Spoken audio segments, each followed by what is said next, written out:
वासुदेवाय। ओम नमो भगवते वासुदेवाय।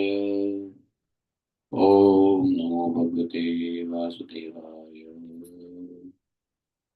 ओम नमो भगवते वासुदेवाय। नारायणं नमस्कृत्यं नरं चैव नरोत्तमं देवीं सरस्वतीं व्यासं ततो जयामुदीरये। नष्टप्राय स्वभद्रेषु नित्यं भागवत सेवया भगवत्युत्तमश्लोके भक्तिर्भवति नैष्ठिकी। जन्मान्तस्य तन्मयादितरतः चार्थेष्वभिज्ञस्वराट् तेने ब्रह्मज्ञादिकवये मुह्यन्ति यतसूरयः। तेजोवारिमृतामथा विनिमयो यतति सर्गो अमृषां धाम्नाय सुधाम्यतिपूर्वं सत्यं परमं धीमहि। धर्मः प्रोजितकैकवोऽत्र परमो निर्मत्सराणां सतां हृद्यं मातृवस्तु शिवदं तापत्रयो नमः। श्रीमद्भागवत महामुनि कृते किं वा परमेश्वरः सद्यो गुरुत्तकृतवेशिष्टो वेदतक्ष्म नियम कल्पतरोर्गलितं फलं सुखमुखाद्रविदुषयुतं पिबत भागवतं रसमालयं रसिकाभिभावुकाः। हरे कृष्ण कृष्ण कृष्ण हरे हरे हरे राम। आम सर्वस्य प्रभवो मत्तः सर्वं प्रवर्तते इति मत्त्वं भजन्ते मां बुधा वा संहिताम् मच्चित्ता मद्गतप्राणा बोधयन्तः परस्परं कृतश्रमामित्यवतुष्यन्ति चरमन्ति च तेषां सततिक्तानां भजतां प्रीतिपूर्वकं ददां बुद्धियोगं तं प्रेमाभियान्ते तेषामेवानुकम्पार्थम् अहम् अज्ञानजन्मनाशात्म भावस्तु ज्ञानदीपेन भासिता अहमेवास्मेवाग्रे नान्यत् सतः सत्पुरुषं पश्यामि तस्य एव शिष्येत् स्वस्मिन् द्वितीयर्थं यत् प्रतीयेत न प्रतीयेत चात्मनि तद्विद्यादात्मनो माया यथा भासो यथा तुल्यम्। यथा मान्ति भूतानि भूतेषु चावचेषणं प्रविष्टानि प्रविष्टानि तथा तेषु न तेषाम् एतावदेव जिज्ञासं तत्तु जिज्ञासुनात्मनां न व्यतिरेकाभ्यां यत् स्यात् सर्वदा। हरे कृष्णा कृष्ण कृष्ण हरे हरे हरे राम राम राम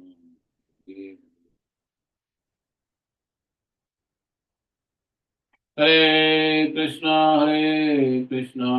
कृष्ण कृष्ण हरे हरे हरे राम राम राम हरे हरे।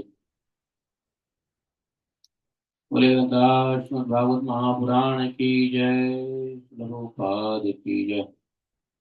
श्री व्यासदेव महाराज की जय। श्री सुखदेव गोस्वामी महाराज की जय। राम की जय।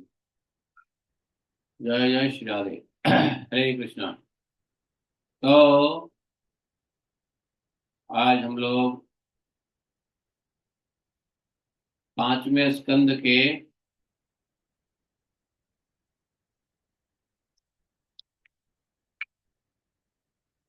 कौन से अध्याय में? चतुर्दशो अध्याय, 14वां अध्याय, स्कंध संख्या 5, अध्याय संख्या 14।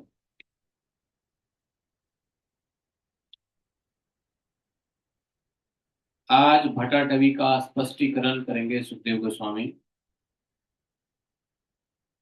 महाराज के द्वारा परीक्षित जी को। सहोवाच सहोवाच अर्थात सुखदेव जी ने कहा, या एष देहात्ममानिनां सत्त्वादिगुण विशेष विकल्पित कुशला कुशल कुशल अकुशल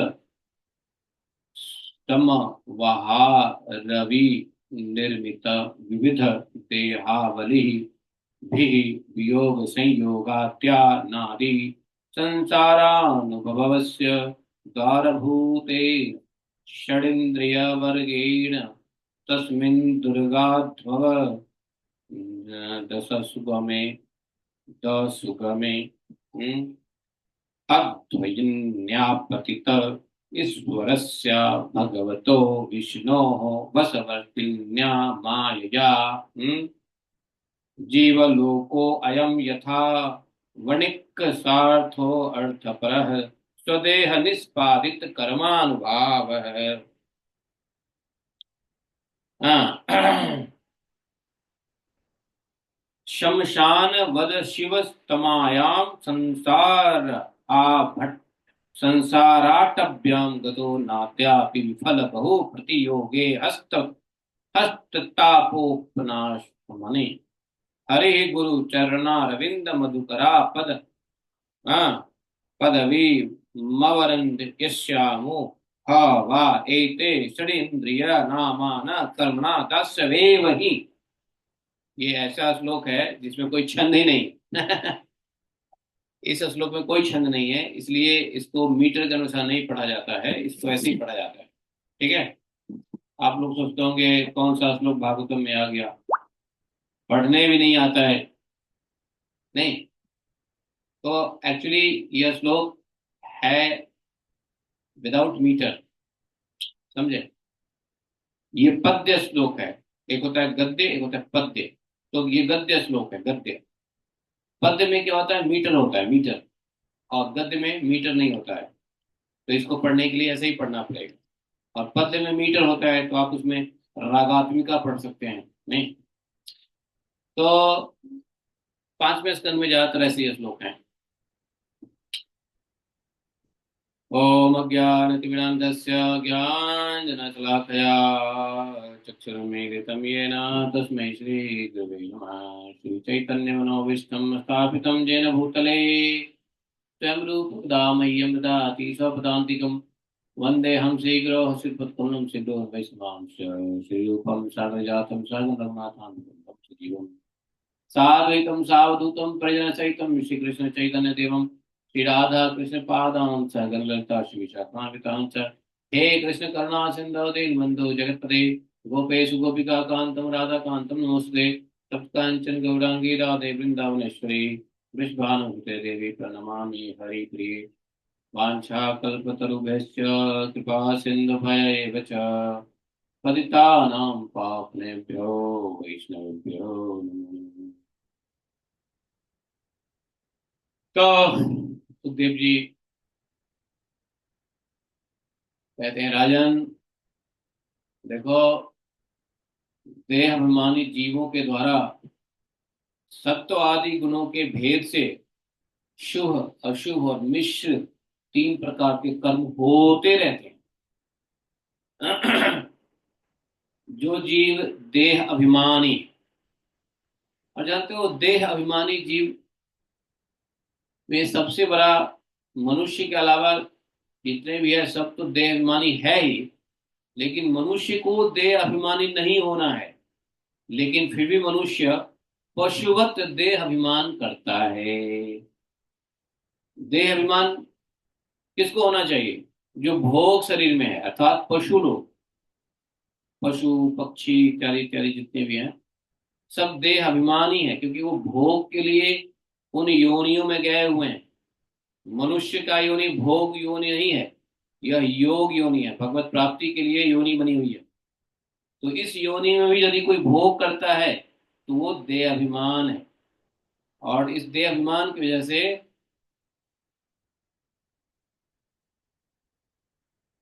उसको शुभ अशुभ और अच्छा बुरा और अच्छा बुरा के साथ मिश्रण के तीन प्रकार के कर्म वो करता रहता है। उन कर्मों के द्वारा ही निर्मित नाना प्रकार के शरीरों के साथ होने वाला जो संयोग वियोग आदि रूप अनादि संसार जीव को प्राप्त होता है, उसके अनुभव के 6 द्वार हैं। अभी सुनो, ये 5वें स्कंद जो है क्रिएटिव इम्पेटस, इसमें पूरा खगोल भूगोल अंतरिक्ष ग्रह नक्षत्र तारे राशि ज्योतिष और जो कुछ भी है सब इसी अध्याय में समझना पड़ेगा। और अगर शुरू से इस बात को नोट करके रखोगे हृदय में, या पेन पेपर पे भी अगर रखोगे तो हृदय में होना जरूरी है। तो अगर इन बातों को हृदय में रखोगे तो ज्यादा समझ में आएगा आगे की चीजें। इसलिए ये भटाटवी जो है समझना जरूरी है। सुखदेव गोस्वामी एक तो पहले ही जड़ भरत जी ने समझाया भट्टाटवी, फिर भी सुखदेव गोस्वामी परीक्षित जी कह रहे नहीं हमें सरल करके समझाओ। तो सुखदेव गोस्वामी सरल करके समझा रहे हैं, कह रहे राजन, देह अभिमानी जीवों के द्वारा गुणों के मुताबिक अच्छे बुरे और अच्छे बुरे से मिले जुले फल मिलते रहते हैं, कर्म होते रहते हैं। और ये जो कर्म होते हैं ना, नाना प्रकार के कर्म हैं, नाना प्रकार के शरीरों के साथ जो कर्म होते रहते हैं। हाँ, कुछ कहना है क्या? माई कौन है? देवपुरी महाराज जी, क्या बात है? तो नाना प्रकार के जो कर्म है, इस कर्म अ, नाना प्रकार के कर्म के फल भोगने के लिए अनेक शरीर लेने पड़ते हैं ना। और उन शरीरों के साथ जो होने वाला संजोग होता है या वियोग होता है, तो अनादि संसार है, जीव को प्राप्त होता है। तो किसी शरीर से वियोग होता है, कोई शरीर छोड़ता है, दूसरे शरीर में जाता है, संयोग होता है, इसको बोलते हैं।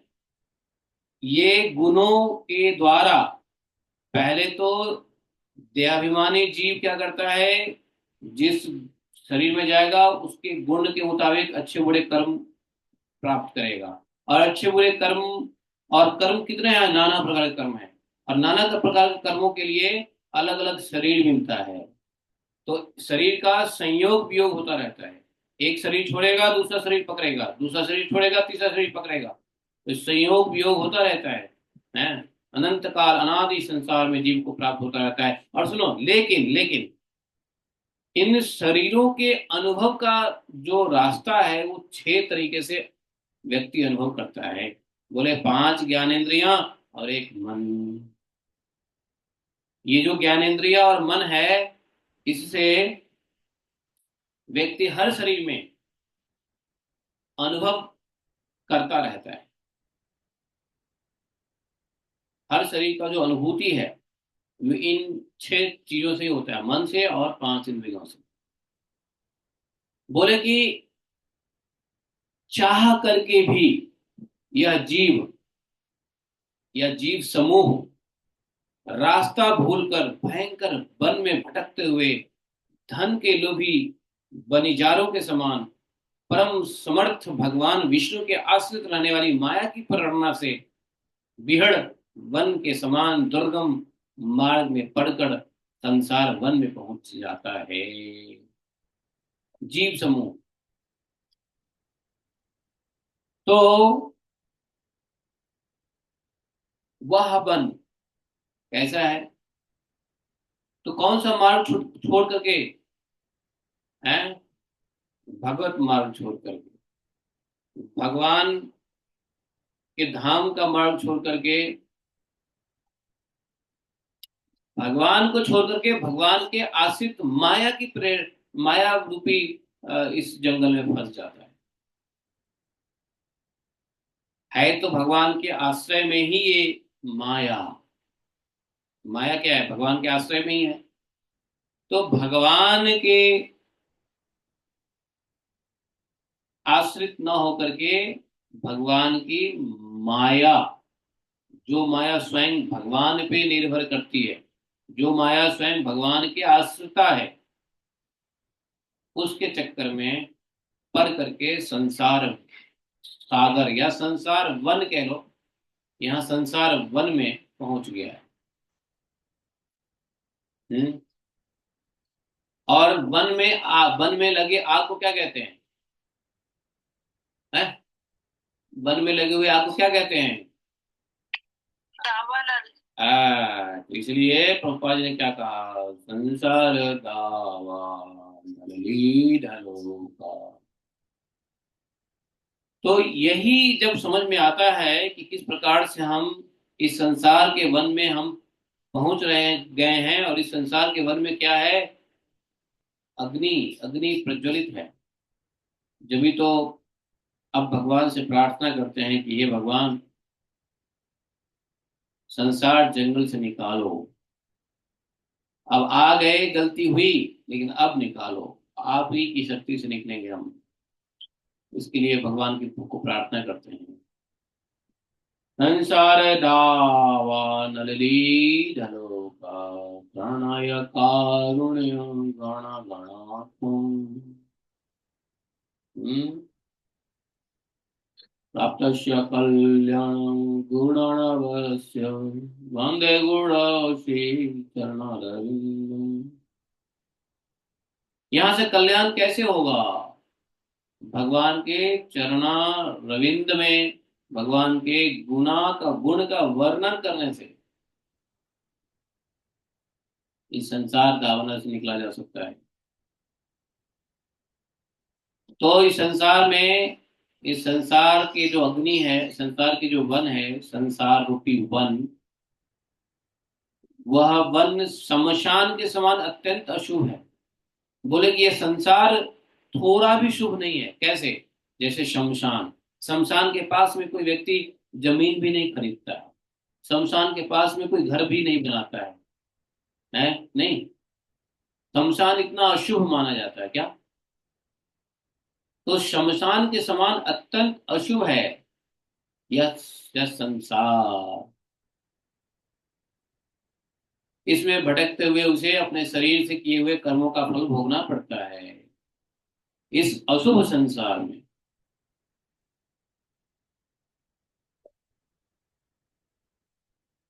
है यहाँ अनेकों विघ्नों के कारण उन्हें अपने व्यापार में सफलता ही नहीं मिलती। इतने संसार में विघ्न है कि अपने व्यापार में सफलता भी नहीं मिलती है, तो भी वह उसको श्रम को शांत करने वाले श्री हरि एवं गुरुदेव के चरण नावेंद मकरंद मधु के रसिक भक्त भ्रमरों के मार्ग का अनुसरण नहीं करता। व्यक्ति व्यापार में उलझा हुआ है, संसार में जो जिस शरीर में है उस शरीर का व्यापार में फंसा हुआ है। लेकिन जब मौका मिलता है इस संसार के शरीर रूपी व्यापार में से भगवान के चरण,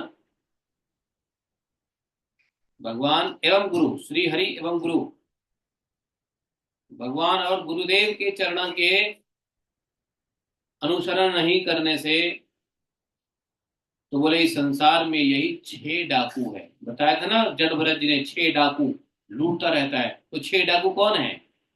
मन सहित 6 इंद्रियां ही अपने कर्मों की दृष्टि से डाकुओं के समान है। ये इंद्रियां और मन डाकू है, डाकू, ये लूटता रहता है। तो पुरुष बहुत सा कष्ट उठाकर जो धन कमाता है, सुनो अब प्रैक्टिकली समझा रहे हैं सुखदेव जी कि जो मर्द होता है, पुरुष होता है बेचारा, बहुत से कष्ट उठाकर जो धन कमाता है उसका उपयोग कहाँ होना चाहिए? धर्म में होना चाहिए। नहीं, वही धर्म यदि साक्षात भगवान परम पुरुष की आराधना के रूप में होता है तो उसे परलोक में जाने का रास्ता उसका सिद्ध हो जाता है।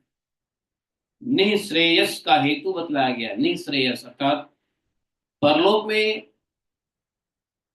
जाने का रास्ता बन जाता है अगर कमाए हुए धन का प्रयोग धर्म में करेगा। और वह धर्म कैसा? भगवान कृष्ण, भगवान नारायण, भगवान विष्णु के आराधना में होता है। तो ये नहीं धन है तो धर्म धर्म कर रहे हैं, धर्म मतलब तो ठीक है शनि मंदिर बनवा दिया और साईं बाबा मंदिर बनवा दिया है।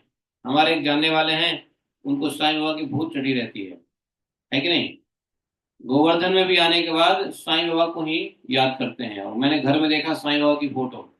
तो ये अन्य देवी देवता नहीं है, अन्य देवी देवता नहीं। धन कमाइए, धर्म में प्रयोग कीजिए, और धर्म भी वह धर्म, उसी धर्म से जो धर्म भगवान नारायण, कृष्ण, वासुदेव, विष्णु, नरसिम्हदेव इत्यादि भगवान की पूजा होती है, तब जाकर के परलोक में जाने का रास्ता प्रशस्त हो जाता है। बोलोगे प्रभु जी और किसी देवी देवता से नहीं? नहीं, और किसी देवी देवता से नहीं, भगवान तो वही है परम पुरुष। तो भगवान के प्रसन्नता के लिए जो धर्म भगवान कृष्ण नारायण विष्णु की जिसमें आराधना की जाती है वही धर्म है। धर्म वही है जिसमें भगवान कृष्ण और कृष्ण तत्व की आराधना होती है। इसके अलावा बाकी धर्म धर्म नहीं है। वो धर्म सब संसार में फंसाने वाला है। सिर्फ कृष्ण तत्व की भक्ति से ही राम कृष्ण नारायण वासुदेव की भक्ति ही मोक्षदायी है। इसलिए बोले कि वह धर्म कैसा जिसमें मोक्ष ना हो, उसको धर्म कहेंगे कि हमने धर्म का पालन किया और संसार में फंस गए है, इसको धर्म कहेंगे। हमने धर्म का पालन किया, चिड़िया को खूब खिलाया, पशुओं को पानी पिलाया, गरीबों को दान दिया, चंडी देवी के लिए नवरात्रा कराया और और जागृता कराया, खूब गोवर्धन मार्ग पे लोगों को पानी पिलाया, खाना खिलाया। ये सब करते हैं, ठीक है, लेकिन यह वास्तव में धर्म नहीं है। ये धार्मिक कार्य वास्तव में नहीं है। वास्तव में धार्मिक कार्य है जिसमें भगवान श्री कृष्ण की आराधना हो रही हो, उनकी प्रसन्नता के लिए कार्य कर रहे हैं। चेतना भगवान कृष्ण में नहीं है और किताब बांटे जा रहे हैं, पेन बांटे जा रहे हैं, कपड़े बांटे जा रहे हैं, रोटी बांटे जा रहे हैं, गरीबों को अन्न खिलाए जा रहे हैं, पशु पक्षी को अन्न खिलाए जा रहे हैं, क्या फायदा। चेतना नारायण की यदि हो, नारायण की चेतना में नारायण की प्रसन्नता से यदि ये सब किया गया हो तो ठीक है। तो बोले कि ये मनुष्य, परंतु मनुष्य का जो बुद्धि रूप, बुद्धि क्या है, सारथी है। तो बोले बुद्धि सारथी है, ये विवेकहीन होता है। जिस मनुष्य की बुद्धि, जो उसके रथ पे बैठे आत्मा का सारथी है बुद्धि है, सारथी बुद्धि है तो मन क्या है बताओ। अगर सारथी बुद्धि है तो मन क्या है। मान लो ये शरीर रथ है, आत्मा इसका रथी है, सारथी बुद्धि है, तो मन क्या है,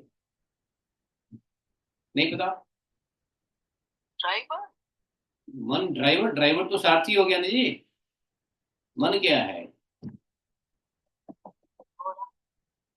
हैं? घोड़े, घोड़े, घोड़े तो इंद्रिय हैं, 5 इंद्रिय। मन क्या है, समझी, लगाम, लगाम।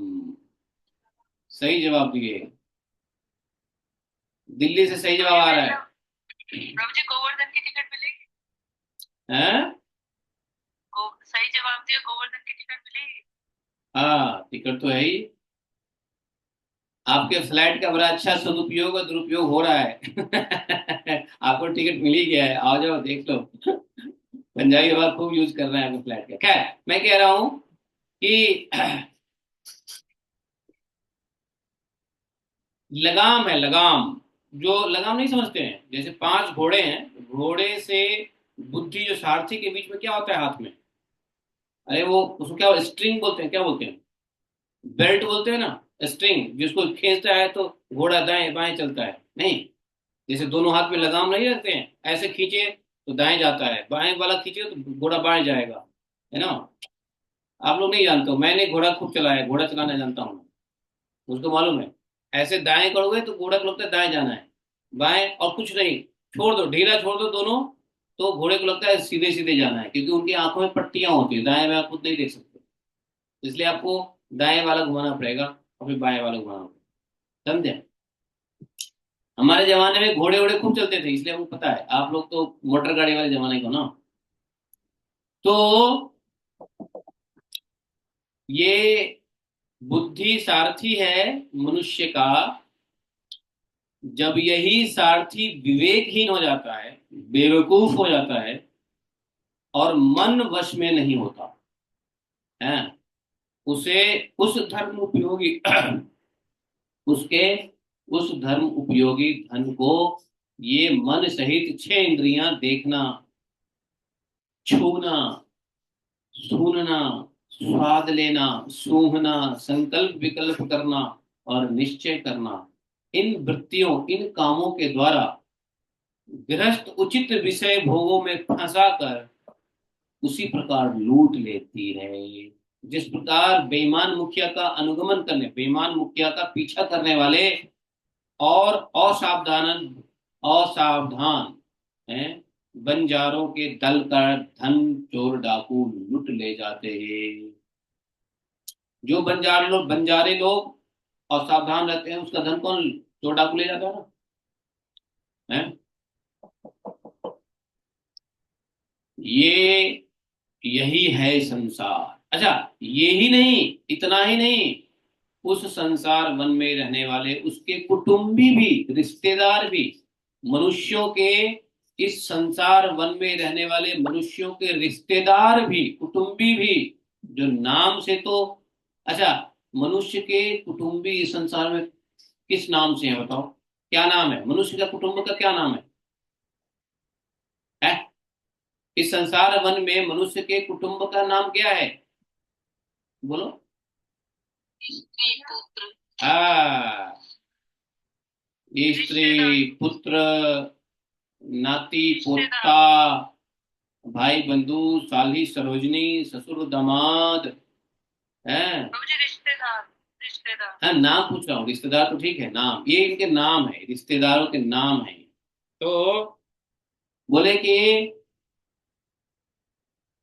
ये तो कहे जाते हैं कुटुंबी, किंतु कर्म जिनके साक्षात भेड़ियों गीदड़ों के समान होते हैं। बोले कि ये तो कहे जाते हैं कुटुंबी, लेकिन इनके काम कैसे होते हैं? भेड़िए गीदड़ों के समान। कैसे? भेड़िया और गीदड़ कैसे नोच नोच के खाते हैं, वैसे ही मनुष्य को ये कुटुंबी लोग नोच नोच के खाते हैं। क्यों? क्योंकि ये कुटुंबी अर्थ लोलुप होते हैं, धन चाहते हैं, धन। पत्नी को धन चाहिए, पुत्र को धन चाहिए, पिता को धन चाहिए, नाते रिश्तेदारी को धन चाहिए, धन धन धन। यहाँ लिखा हुआ है अर्थ लोलुप कुटुंबी। ये जितने कुटुंब है अर्थ लोलुप है। आपके पास धन है तो सारे कुटुंबी आपके आसपास में मधुमक्खी की तरह मंडराएंगे, लेकिन धन नहीं है तो आपको पूछेंगे भी नहीं, और उल्टा आपके फोन देख करके उठाएंगे भी नहीं। अरे ये वही फोन कर रहा होगा, हाँ, लगता है कुछ समस्या होगी, कुछ मांग रहा होगा। आप सोचेंगे कि चलो दो चार बार नहीं उठाएं, तो बार बार फोन आएगा तो एक बार उठाओगे। हाँ बोलो। अरे फोन क्यों नहीं उठा रहे हो? हमारे बुरे दिन में फोन भी उठाना बंद कर दिया। अरे नहीं नहीं, ऐसी बात नहीं है। हाँ बोलो बोलो, क्या क्या क्या है? बोलो बोलो, जल्दी बोलो, समय नहीं है। बताओ।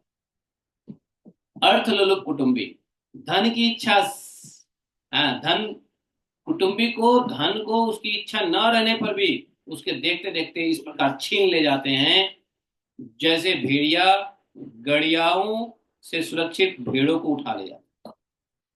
जिस प्रकार यदि किसी खेत के बीज को अग्नि द्वारा जला न दिया गया हो, तो प्रतिवर्ष जोतने पर भी खेती का समय आने पर वह फिर झाड़ झंखाड़ लता तृण आदि से गहन हो जाता है। तो उसी प्रकार यह गृहस्थ आश्रम भी कर्म भूमि है। इसमें इसमें भी कर्मों का हमेशा उच्छेद कभी नहीं होता, हमेशा कर्म करते रहना पड़ता है, करते रहना पड़ता है, करते रहना पड़ता है, क्योंकि यह घर कामनाओं की पिटारी है। गृहस्थ आश्रम क्या है? कर्म भूमि है। और इस कर्म भूमि में, ये कर्म भूमि क्या है? घर कामनाओं की पिटारी। कभी घर है, कभी घर नहीं हो तो घर की इच्छा, घर हो गई तो रिनोवेशन की इच्छा, घर घर अगर हो गया तो उसकी सिक्योरिटी की इच्छा, घर हो गया तो उसके अंदर नौकर की इच्छा, घर हो गया तो उसके अंदर डेकोरेशन की इच्छा, घर हो गया तो उसके अंदर फर्नीचर की इच्छा। नहीं, और सब कुछ ले आए तो थोड़े दिन के बाद रिनोवेशन की टेंशन है। रिनोवेशन दो तीन बार कराए, भैया छोड़ अब दूसरा घर ले लेते हैं। नहीं। तो ये जो है इच्छाएं, ये कामनाओं की पिटारी है, ये गृहस्थ आश्रम, इसलिए कर्म भूमि। यहाँ कर्म कभी खत्म नहीं होता, समझे? ध्यान दो इस बातों को। वास्तव में नाते रिश्तेदारी को आपसे कुछ नहीं चाहिए होता है। ये पैसा अगर दोगे तो मुंह खोल के बात करेंगे, पैसा नहीं दोगे तो कोई मुंह खोल के बात नहीं करने, बात भी नहीं करने वाला। देख लो, हर व्यक्ति को पैसा चाहिए, जितने नाते रिश्तेदारी है।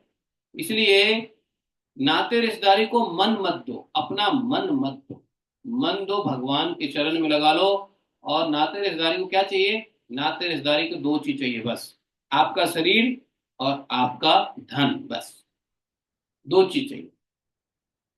इसी दो चीज के पीछे नाते रिश्तेदारी पड़े रहते हैं, आपका धन और आपका तन। तो तन धन दे दो कुटुंबियों को, लेकिन मन मत दो कभी किसी कुटुंबियों को। मन भगवान को दो, ठीक है ना? क्योंकि ये मन, पता है, यही मन है ना जो विषय की भोग की इच्छा से अनंत जन्मों को देने वाला है। मन, मन ही है जो कर्म के फल को देने का कारण है। मन अगर भगवान में लग जाए तो कर्म फल नाश हो जाए। मन अगर संसार में लग जाए तो कर्म फल का भंडार खड़ा हो जाए और आप अनेक जन्म लेते रहो, कर्म करते रहो। ये मन ही तो है। अच्छा, मन का देवता कौन है बताओ? मन का अधिष्ठात्री देवता कौन है बताओ? बस कौन है? चंद्रमा। चंद्रमा। चंद्रमा, ओके। हाँ, मन का अधिष्ठात्री देवता चंद्रमा है। अब आप ध्यान से सुनो, आप लोग ध्यान से सुनो, मैं कुछ बात बता रहा हूं। चूंकि मन का अधिष्ठात्री देवता चंद्रमा है, तो यही चंद्रमा कौन से राशि में, कौन से ग्रह में होता है, उसी से आपकी राशि डिसाइड होती है। पता होता है कि नहीं होता है? आपका चंद्र किधर है, उसी से आपकी राशि डिसाइड होगी। आपके जन्म के समय आपका चंद्र कहाँ था? मेष में था, या धनु में था, या तुला में था, किधर था? समझ गए ना? सूर्य से नहीं होता है, चंद्रमा से होता है ना। वी फॉलो ल्यूनर, नहीं। अब किसी को यहाँ ज्योतिष नहीं पता, थोड़ा भी ज्योतिष नहीं पता किसी को यहाँ? चंद्र चंद्र वो होता है। नहीं, अब आपको नहीं पता है पंक्ति ज्योतिष। बनाते हैं, लगन लगन जो होते हैं हाँ, तो सूर्य के। लगन, लगन जो होता है, लगन, लगन जो है, जो आपकी राशि कैसे डिसाइड होती है? आपका राशि, आपके जन्म के समय चंद्र किधर था? तो चंद्र हाँ जो जी, है वो, चंद्र लगन से। हाँ, हाँ, अब नहीं मालूम है तो सुन लो। आपका राशि डिसाइड होता है कि आपके जन्म के समय चंद्रमा किधर थे। चंद्रमा यदि मेष राशि में है तो आप मेष हो। और क्या होगा कि मन है, मन के देवता है चंद्रमा। तो उस राशि में आपका जो, आपका जो कर्म का फल दिलाने वाला मन है, मन है जो कर्म में बांधता है, मन ही है जो कर्म से मुक्त करता है। मन ही है, यदि शत्रु बन जाए तो आपको कर्म में फंसा के संसार में डुबाएगा। मन अगर मित्र बन जाए तो भगवत धाम का यात्रा करा देगा। इसलिए मन बहुत इंपॉर्टेंट है। इसलिए चंद्रमा का स्ट्रांग होना बड़ा जरूरी है। चंद्रमा स्ट्रांग नहीं है जिस व्यक्ति का, वह व्यक्ति संसार में फंसा रहने का ज्यादा चांस है। क्योंकि जिसका चंद्रमा कमजोर, वो विषय भोग में लगा रहेगा। चंद्रमा कमजोर का मतलब है उसका मन ऊपर उठेगा ही नहीं, मन नीचे जाएगा। मन सत्कर्म में नहीं रहेगा, मन कर्म बंधन को निकालने वाली चीजों में नहीं रहेगा, मन कर्म बंधन में फंसाने वाली चीजों में लगेगा। तो चंद्रमा की बहुत इंपॉर्टेंट है। और पूरा नक्षत्र ग्रह तारा चंद्रमा से चलता है मन।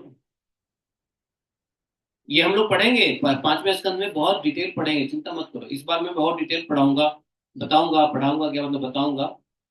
ये सब कहानियां समझ में आ जाएगी, सब कुछ समझ में आ जाएगा अगर बने रहो पांचवें स्कंद में।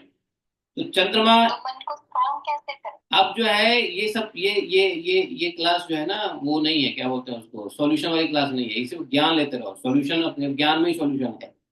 तो जैसे दूध में मक्खन छुपा रहता है, वैसे भागवत ज्ञान में ही सॉल्यूशन छुपा रहता है।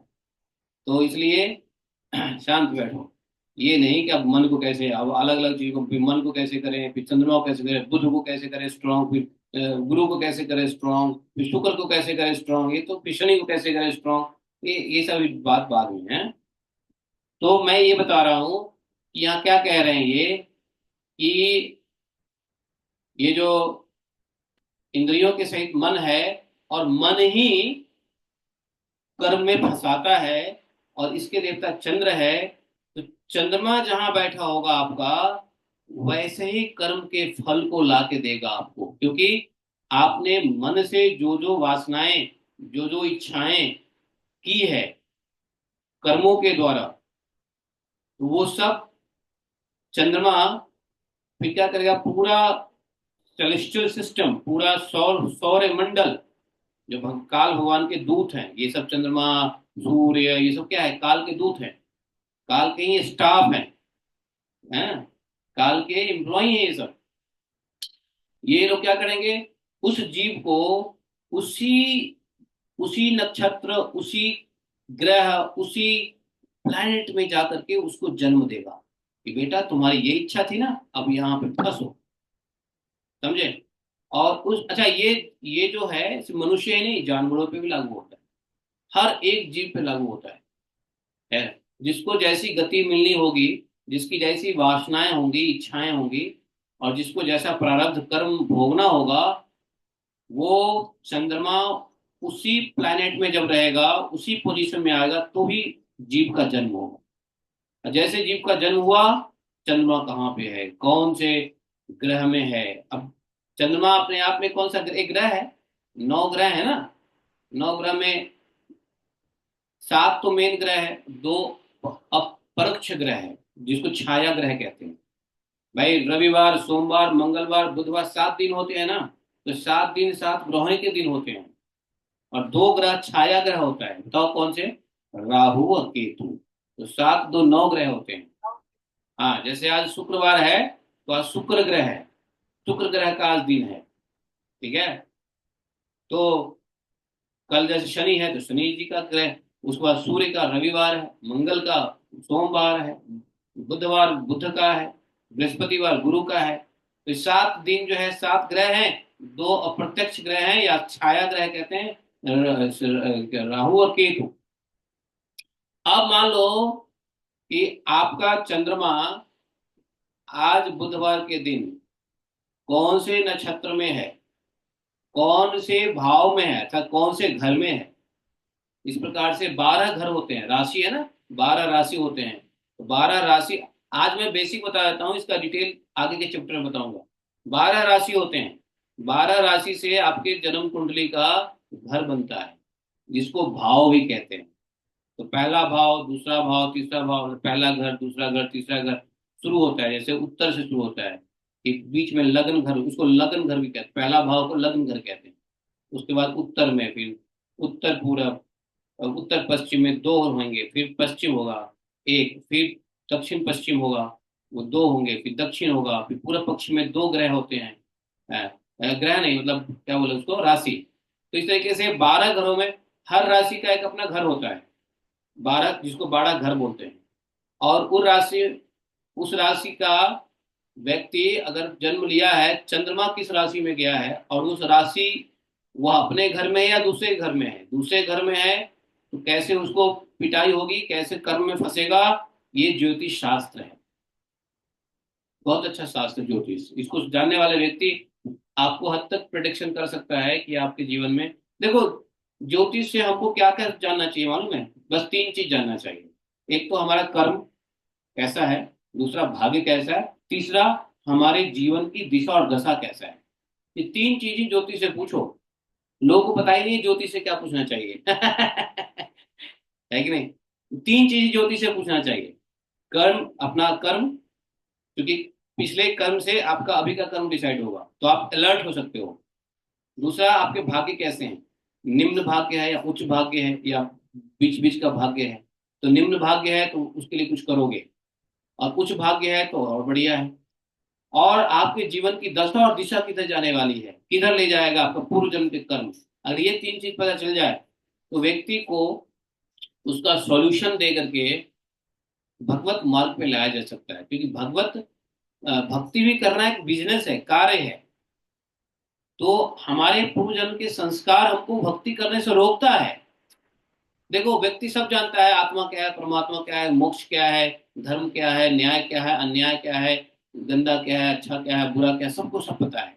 लेकिन नहीं कर सकता है, कुछ कुछ व्यक्ति नहीं कर सकता है। क्यों नहीं कर सकता है? बच्चों को पता है कि मैं इतना पढ़ूंगा तो मैं फर्स्ट क्लास आ जाऊंगा, लेकिन बच्चा नहीं पढ़ सकता है। सबको पता है कि इंजीनियरिंग कैसे होती है, लेकिन हर कोई इंजीनियरिंग में नहीं जा सकता है। सबको पता है डॉक्टरी कैसे की जा सकती है, लेकिन हर कोई डॉक्टरी में नहीं जाता है। हर कोई भक्ति में नहीं आता है। क्यों नहीं आता है? क्योंकि उसके जो कर्म है, जो कर्म, उसकी वासना, इंद्रिय लोलुप या विषय वासना को एंजॉय करने वाला मन जैसा उसने बनाया है, वो उसको प्रभावित करेगा। तो मान लो अगर आप अपने बच्चे को अच्छा बनाना चाहते हो, मान लो भक्त बनाना चाहते हो, तो आपको अपने बच्चे की कुंडली देख लेनी चाहिए। कि इसको ये जन्म के समय में देखना चाहिए कि अगर हमको इस बच्चे को, अब चलो मनुष्य जन्म में आ गया है, तो पीछे का कचरा लेके आया है, पीछे कचरा लेके आया है, तो आगे हमको साफ सुथरा इसको भक्त बनाना है, या इसका जीवन सफल करना है? पहले तो माता पिता को पता नहीं रहता है कि जीवन सफल कैसे होगा। उनको तो लगता है कि बच्चा बड़ा हो जाए, बढ़िया सा इंजीनियर बन जाए और डॉक्टर बन जाए, या बन जाए, बढ़िया नौकरी कमाए, बाल बच्चा पाले, खूब घर संसार बसाए, और बुढ़ापा में हमें देखे, बस यही बढ़िया है। ऐसी बात नहीं है। मनुष्य जीवन का परम लक्ष्य है कि जन्म मृत्यु जरा व्याधि से निकलना, दोबारा जन्म नहीं लेना। माता पिता गुरु भाई बंधु, वही वास्तव में गुरु भाई बंधु हैं, जो मनुष्य जीवन में आया हुआ जीव को भगवत धाम पहुंचाने में हेल्प करता है। जो भगवत धाम, भगवान के चरण शरण में जाने में जो सहायक सहायक न हो, मददगार न हो, वह माता माता नहीं, वह पिता पिता नहीं, वह बंधु बंधु नहीं, वह भाई भाई नहीं। वह त्यज्य है, त्याग देने वाली बात है। तो इसलिए परम लक्ष्य है भगवत प्राप्ति। तो बच्चा जैसे जन्म ले, तो उसकी कुंडली बनवाओ और देखो कि बच्चे का कर्म कैसा है, भाग्य कैसा है। तो कर्म से पता चल जाएगा उसकी जीवन की दिशा दशा, भाग्य पता चल जाएगा कैसा है, और संस्कार भी पता चल जाएगा। तो आपको एक अलर्ट मिल जाएगा ना कि भाई हाँ, अब इसको ये नहीं करना चाहिए, क्योंकि ज्यादा इसकी प्रवृत्ति इधर है, तो इधर से इधर लाने के लिए ये करना चाहिए। तो इसलिए ज्योतिष एक पूरा उपचार है। ज्योतिष एक उपचार है, क्योंकि आपको पता चल जाता है कि ये ग्रह ऐसा है तो ये शरीर में रोग देने वाला है, तो उस समय क्या करना चाहिए। तो ये आपको उपचार देता है। इसलिए हम लोगों के नेचुरोपैथी में 56 थेरेपी में एक थेरेपी था एस्ट्रोथेरेपी। एस्ट्रोथेरेपी, जेम थेरेपी, हाइड्रोथेरेपी, प्राणाथेरेपी, उसको बाद क्या बोलते हैं, कैरोथेरेपी, हाँ, उसके बाद क्रोमोपैथी। ये सब 56 पैथी था, जिसमें ये ज्योतिष भी एक पैथी है, जिससे व्यक्ति अपना परम कल्याण के मार्ग को ठीक कर सकता है, जो उसके रास्ते में पूर्व जन्म के संस्कार के मुताबिक आने वाला है। तो मैं बैक टू द पॉइंट, मैं कह रहा था कि मन के अधिष्ठात्री देवता चंद्रमा है, और चंद्रमा जिस राशि में जहां होगा वही आपकी राशि कहलाती है, क्योंकि मन ही आपको फंसाने के लिए आया हुआ है। अब इस मन को कैसे भगवान में लगा दे, ये हमारा मानव जन्म का बिजनेस है। इस बिजनेस में कोई प्रॉब्लम ना आए, इसके लिए भी व्यक्ति को ज्योतिष का ज्ञान ले लेना चाहिए। पहले होता था, पहले बच्चा पैदा होता था तो उसकी कुंडली बनती थी, और उसकी कुंडली के मुताबिक प्रोटेक्शन होता था। उसमें कुछ गड़बड़ियां होती थी तो पंडित पुरोहित बताते थे कि इसके लिए ये करो, इसका ये योग गड़बड़ है, ये दोष है, ये योग है, इस योग में ये काम करेगा तो फलित होगा, इस दोष में ये करना पड़ेगा तो उसके दोष नष्ट हो जाएंगे। और ऐसा जो व्यक्ति नहीं करता है, अब लोग बाग के पास तो जन्म तिथि भी नहीं है, टाइम भी नहीं है, तो कैसे पता चलेगा। तो इसलिए अगर ये सब नहीं है, तो भैया कुछ नहीं कह सकते हैं। जीवन में उल्टे सीधे काम होते रहेंगे इसी वजह से। इसलिए कुंडली बहुत जरूरी है। कभी भी जन्म कुंडली को अपशगुन नहीं समझना चाहिए। कुछ कुछ ऐसे देशांतर प्रांत हैं जहाँ के लोग, कहीं कहीं के लोग कुंडली को अपशगुन मानते हैं। नहीं नहीं, कुंडली नहीं बनवाएंगे क्योंकि नहीं, नहीं, हमारे में नहीं चलता। अरे भाड़ में जाए, तुम्हारे में नहीं चलता, सब में चलता है कुंडली। है, कुछ लोग ऐसे होते हैं, नहीं हमारे में कुंडली नहीं चलता जी। ये सब बेकार की बातें हैं, इसलिए कुंडली होने बहुत जरूरी है। तो आप लोग भी अपने अपने बच्चों और अपने खुद के लिए भी चेक करवा सकते हो। और ये बहुत इंपॉर्टेंट है। प्रभुपाद जी ने कहा था, somebody asked प्रभुपाद जी कि प्रभुपाद जी क्या क्या, what about astronomy, devotee should follow astronomy. Prabhupada का आंसर था yes, why not, devotee should follow astronomy, because devotee business is what, Krishna consciousness.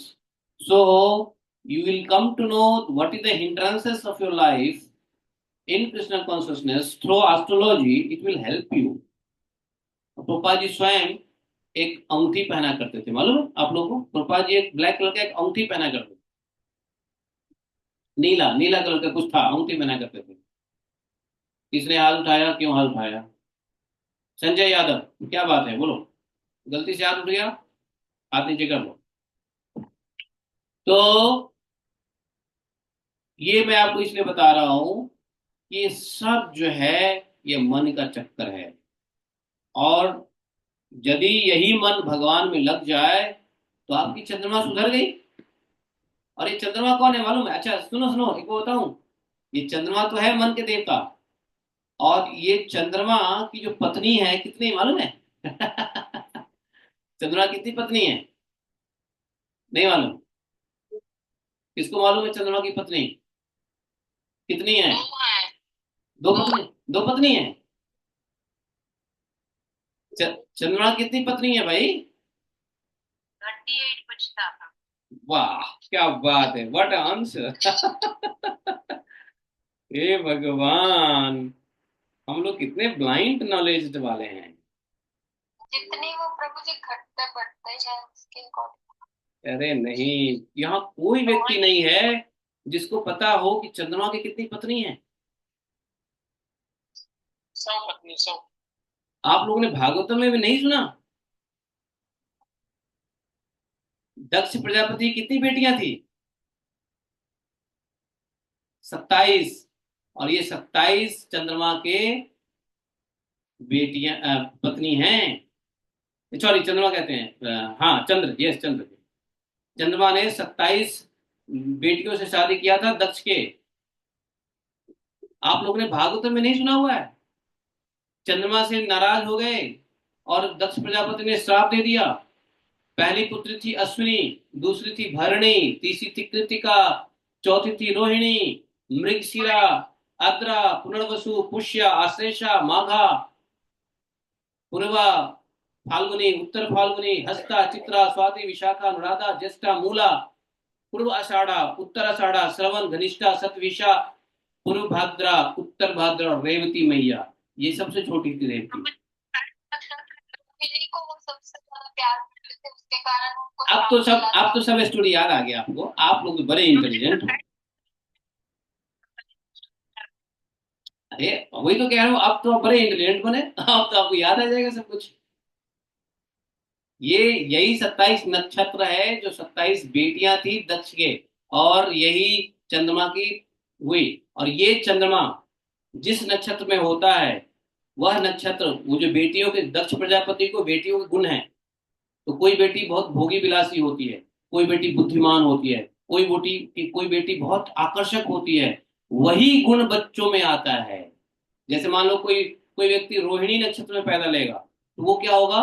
Attractive personality. जैसे कृष्ण, भगवान कृष्ण आए थे रोहिणी में, सबको अट्रैक्ट कर लेते थे।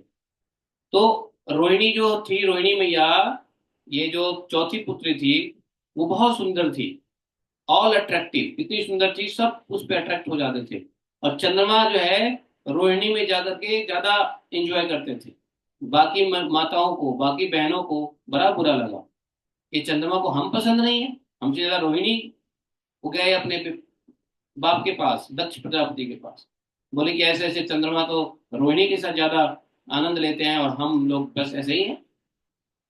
दक्ष प्रजापति ने श्राप दे दिया था, है ना।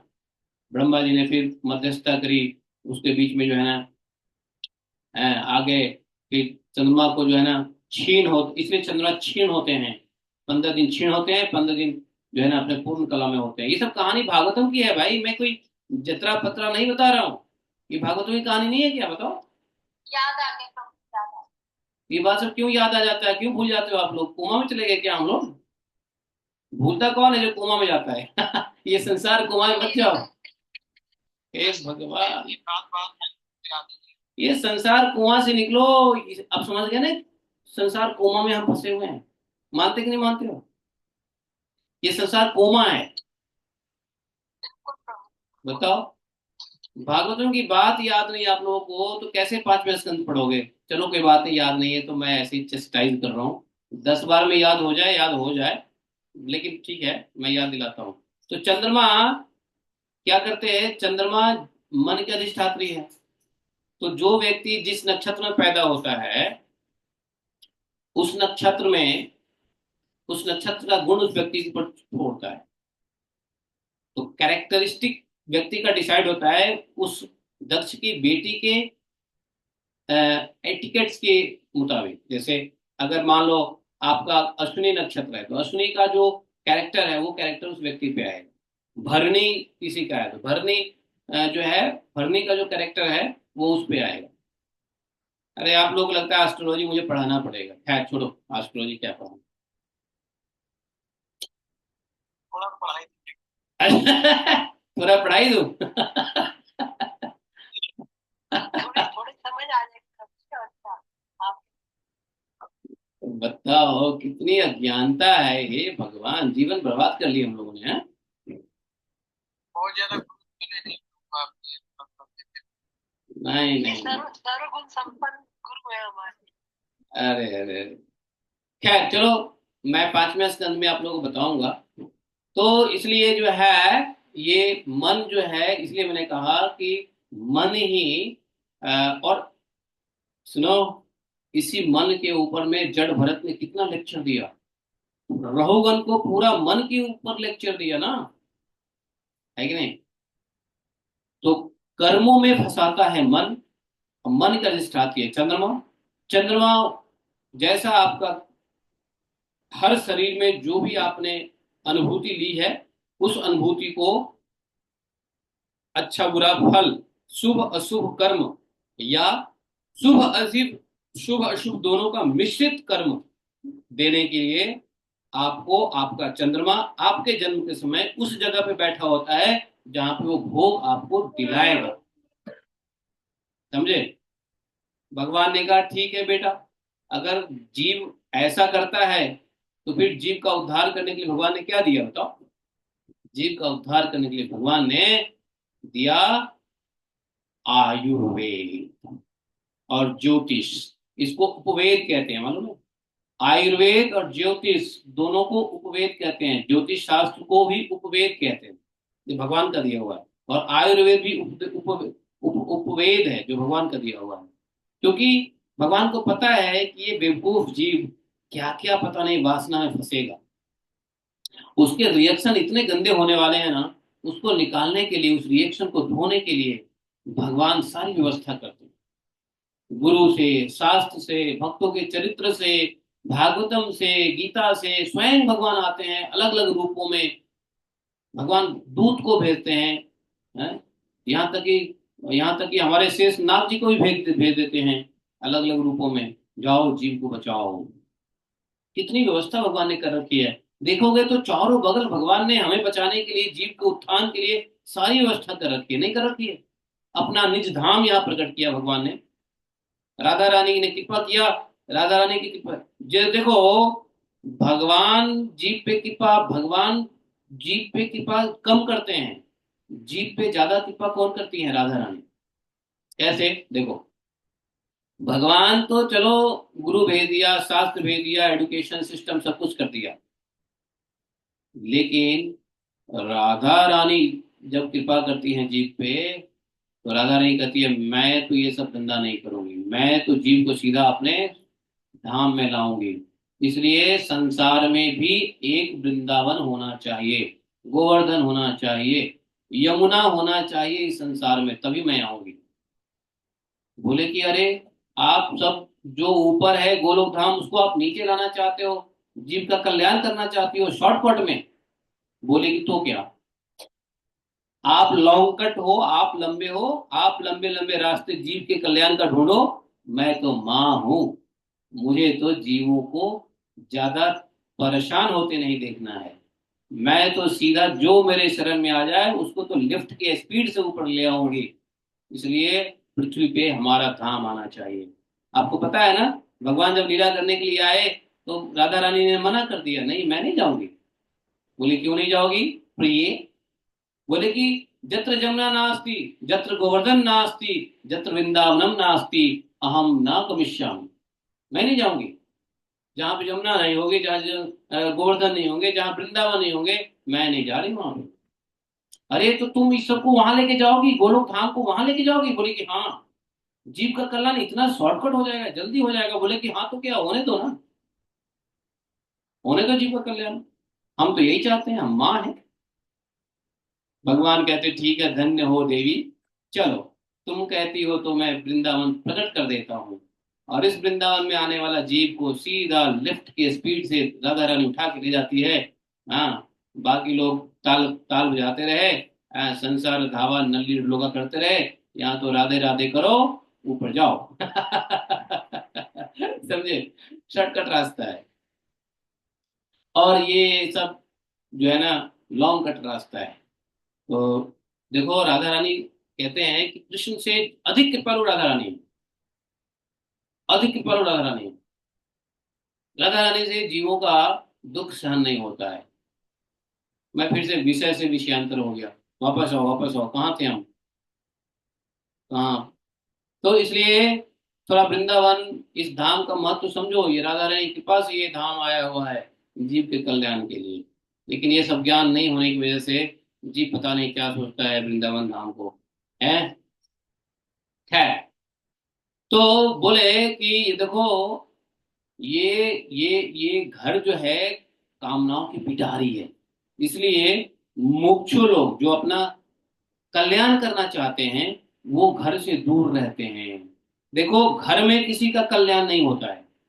और सुनो एक बात बताऊं, जहां पे जन्म लियो ना, जन्म स्थान तो छोड़ ही देना चाहिए। जन्म स्थान पे कभी कल्याण नहीं होता है। जन्म सभी पाप का कारण है। तो जहां व्यक्ति का जन्म होता है वहां सभी पाप का कारण जन्म है, तो जन्म स्थान को छोड़ना चाहिए।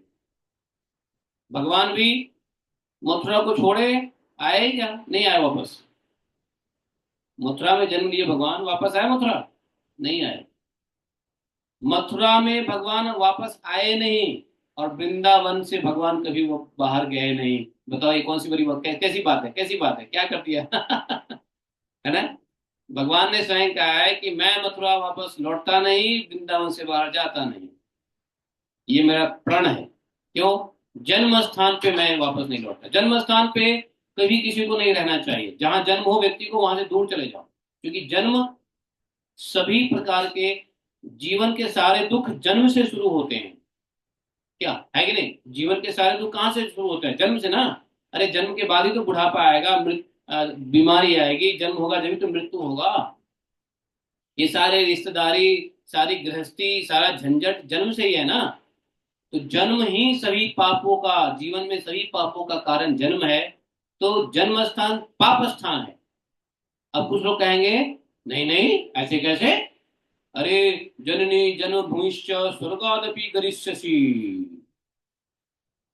अरे जननी जन्मभूमिश्च स्वर्गादपि गरिष्यसि, लेकिन लेकिन कौन स्वर्ग में जाना चाहता है? यहाँ तो भगवत धाम जाना है। जिसको स्वर्ग में जाना वो जननी जन्मभूमिश्च स्वर्गादपि गरिष्यसि। लेकिन जन्मभूमि का मतलब क्या है? पृथ्वी। पृथ्वी पे हमने जन्म लिया है, न कि उस जगह पे, उस गांव में। तो उस गांव को आरती उतारने लगो, जहां पे जन्म लिया उस गांव के आरती उतारो। आ जय जन्म देने वाला गांव, जय जय जय जन्म देने वाला गांव। जन्म देने वाले गांव को आरती उतारे क्या? नहीं। इसका मतलब स्वर्गादपि गरिष्यसि, जननी जन्मभूमिश्च स्वर्गादपि गरिष्यसि, अर्थात यह सत्य है कि जन्म देने वाली माँ और जिस भूमि पे जन्म हुआ है वह स्वर्ग से भी बड़ा है, पक्की बात है, स्वर्ग से भी श्रेष्ठ बताया गया है। लेकिन हमको ना तो स्वर्ग जाना है, ना तो हमको स्वर्ग से श्रेष्ठ किसी भी जगह पे जाना है। जानते हो स्वर्ग से श्रेष्ठ इस दुनिया में कहाँ है, बताओ जरा। वो लोग किधर है, किधर है? वैकुंठ, वैकुंठ। स्वर्ग से श्रेष्ठ किधर है? जी नहीं, मैं, वो तो सर्वश्रेष्ठ है। इस संसार में कह रहा हूं, इस संसार में, इस 14 भुवन लोक में स्वर्ग से श्रेष्ठ कौन सा है? अरे ब्रजभूमि तो इस लोक में नहीं है, मैं कह रहा हूं इस लोक में, ब्रजभूमि इस लोक का चीज नहीं है। ब्रजभूमि तो उस लोक का चीज है। इस संसार में 14 भुवन में स्वर्ग से भी अधिक चीज क्या है? नहीं पता आप लोग? सुनो बता रहा हूं। सुतल लोक, जहां पे ध्रुव महाराज, जहां पे बलि महाराज को भेजा गया, जानते हो जहां बलि महाराज भेजा गया, ये अतल बितल सुतल स्वर्ग से भी अधिक ऐश्वर्यशाली है, स्वर्ग से भी श्रेष्ठ है ये। किसी को पता ही नहीं है, लोग स्वर्गवासी स्वर्गवासी कहते हैं। जब पता चल जाए ना अतल बितल सुतल स्वर्ग से भी ज्यादा अधिक है, तो लोग बाग अपने बाप के नाम के आगे लिखने लगेगा बितलवासी सुतलवासी स्वर्गवासी लिखना भूल जाएगा। सभी स्वर्गवासी लिखते हैं। क्योंकि ज्ञान नहीं है, उसको पता ही नहीं है कि स्वर्ग से भी कोई बड़ी चीज है, जबकि स्वर्ग महा घटिया चीज है। स्वर्ग में जितनी गंदगी है, पृथ्वी से ज्यादा गंदगी स्वर्ग में है। स्वर्ग में ऐसी गंदगी है, देखो एक अप्सरा है, उसका नाम क्या है? एक अप्सरा है, उसका नाम है क्या नाम उसका, वो, अरे वो कौन सी अप्सरा है जो अर्जुन के पास चली गई? उर्वशी, उर्वशी। नहीं नहीं, उर्वशी, उर्वशी। एक उर्वशी अप्सरा है जो हर किसी के पास जाकर के सोती है, बाप के साथ भी, बेटे के साथ भी, पोते के साथ भी, नाती के साथ भी। और उसका काम है कि सभी को एंजॉयमेंट देना। एक बार अर्जुन चले गए स्वर्ग में, तो अर्जुन बड़े सुंदर थे देखने में। अर्जुन के पास आई उर्वशी, बोले कि मैं तुम्हारे पास सज धज के आई हूं, तुम मुझे भोगो, तुम्हारे साथ सोना चाहती हूँ। अर्जुन ने कहा मेरी माँ, माफ करना, आप मेरी माँ तुल्य हैं। बोले कि मत कहो मुझे माँ, मैं भोग के लिए आई हूं। बोले कि क्यों, मैं तुम्हारी माँ कैसे हो गई? तो उर्वशी ने कहा, अर्जुन ने कहा क्योंकि आपने हमारे दादाजी के साथ भी भोगा था, तो दादाजी के साथ जिस वस्तु को हमारे दादाजी ने भोग लिया वो तो हमारी माँ के तुल्य हो गया ना, मैं आपको नहीं भोग सकता। Get lost.